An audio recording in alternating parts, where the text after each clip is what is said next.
Got some beef. We have got some beef, and if you're familiar with this channel, I always say if it's not happening in the ring, the cage or the octagon, there's a venue where I feel beef cooks best. And you should know the answer to this. So I'll give you a minute to think about it. Let me talk to the new people. If you're new, my name's Rahul J Chan. This is the Battle Camp. Thank you very much for watching. Please consider subscribing to the channel. Right, time's up. Because I've always said I feel like beef cooks best when it comes to combat sport online on social media. And that's what we've seen happen over the last 2 or 3 days between Conor McGregor and Michael Bisping. And I wanted to share some opinions about the matter. But before I do, I feel like I need to recap what's happened to give people that might not be fully aware of the whole situation a quick synopsis, an overview of this beef. So a few days ago, Conor McGregor went on Twitter saying, "Hey guys, I've got some time. Why don't you ask me some questions?"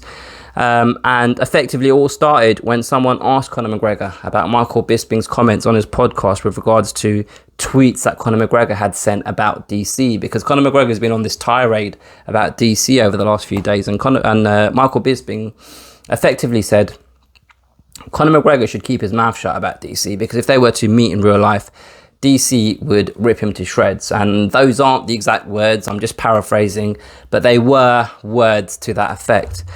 So Conor McGregor's response was a series of tweets implying that he has ownership in Paradigm Sports Management, which is a sports management company that manages both Conor McGregor and Michael Bisping. And because he has ownership, he collected commission off of Michael Bisping's purses. And I feel like he was being quite kind of insulting towards the kind of purses that Michael Bisping was earning while he was fighting. Michael Bisping didn't really respond, but he responded to a fan that basically said, "F McGregor for talking bad about you at Bisping." And Bisping said, "Don't worry, I don't know what's getting deleted quicker, his tweets or his legacy." This is where things took a bit of a turn, because Conor McGregor said, I'll read this tweet out. He goes, "The only legacy I give a F about is a legacy 5000 my mother flies around on." And then with that was a picture of Michael Bisping boarding a commercial airline. Looked like he might be going to a economy seat, I don't know. And then Michael Bisping's response was, "Money doesn't make you a man, little guy. Besides, even if you stood on your wallet, I'd still be a bigger man than you." And then Conor McGregor responded with some story about how some guys knocked on Michael Bisping's mother's door back in the day, and Michael Bisping got scared and legged it over the back wall. So, but I don't think Michael Bisping responded to that. Since then, I've seen Michael Bisping's podcast, or I've listened to it anyway, where he addressed all of this. And a couple of points that Michael Bisping made is about, firstly, the fact that Conor McGregor always deletes his tweets. Like he tweets something insulting towards someone and then he deletes them. The second thing he said is, "I don't know why he didn't at me. If he wants to talk about me, he should at me." And the third point he made is, what was the third point he made? Oh, the third point was, it's a bad look for him as a commentator for the UFC, going back and forth with one of the biggest stars in the UFC. And he ended it by saying, "What I think Conor McGregor just needs to focus on healing that leg and getting back in the octagon." So that's effectively what's happened. And here's my view. Like, I understand and I appreciate everything that Michael Bisping has said, in his podcast and the tweets that he sent out to Conor McGregor. And I need to, firstly, I echo everything that Michael Bisping said, but there's a couple of other things. So I always felt that there was a bit of an energy between Conor McGregor and Michael Bisping when Michael Bisping was fighting. And I don't have any evidence or any kind of stories online or any footage of them two kind of not being very friendly towards each other, but I personally always got the feeling that things weren't fully rosy between the two of them. But again, obviously that's just my opinion, I might be wrong.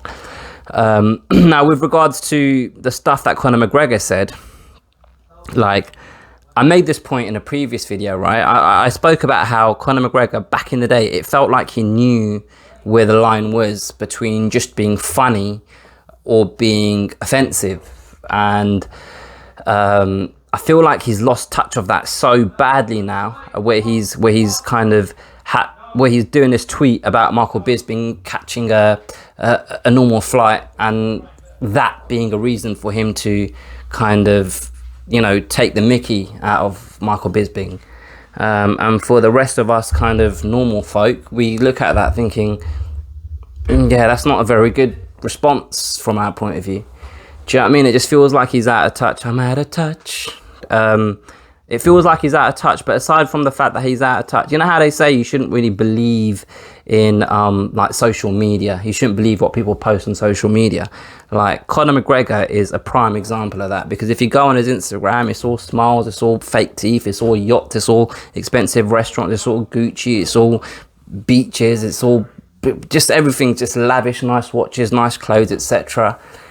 And then you go on Twitter, and then as soon as the sun goes down and he's got a few drinks in him, it seems like, you just get this kind of bitter man tweeting abuse at people.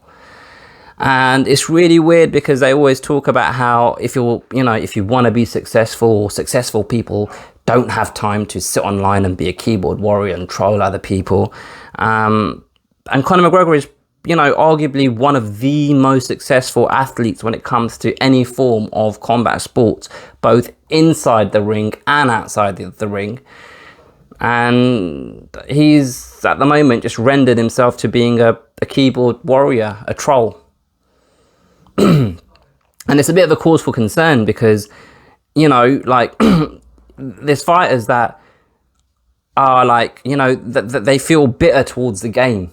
And that causes them to have this kind of clouded or jaded outset and outlook on life after fighting, or even during their fighting career. But Conor McGregor is a man that basically has achieved, he's reached the pinnacle of the sport in 2 weight classes. He's reached the pinnacle of the sport financially as well. But something isn't connecting, something isn't quite right up there. And I feel like that's what's contributing towards this attitude online, where he's turned fully heel. And I feel like that's what was causing him to miss when he was doing media engagements for the Dustin Poirier fight previously, because I did say in that, around that period, that he wasn't like hitting the mark the way he used to. He was saying things, but they were just a bit they weren't funny, and they weren't getting the crowd going. And in fact, they were making people kind of support Dustin Poirier more. Do you know what I mean? And he used to be able to have the people eating out of the palm of his hand. And I don't know whether he has people around him that can just have a word with him. Do you know what I mean? So it's a bit concerning. I'm a bit worried about him, to be honest. But those are my thoughts, and I've got to go because the dog's going mad downstairs. But put your comments below. Like, share, comment, all of that stuff. I'll catch up with you guys later.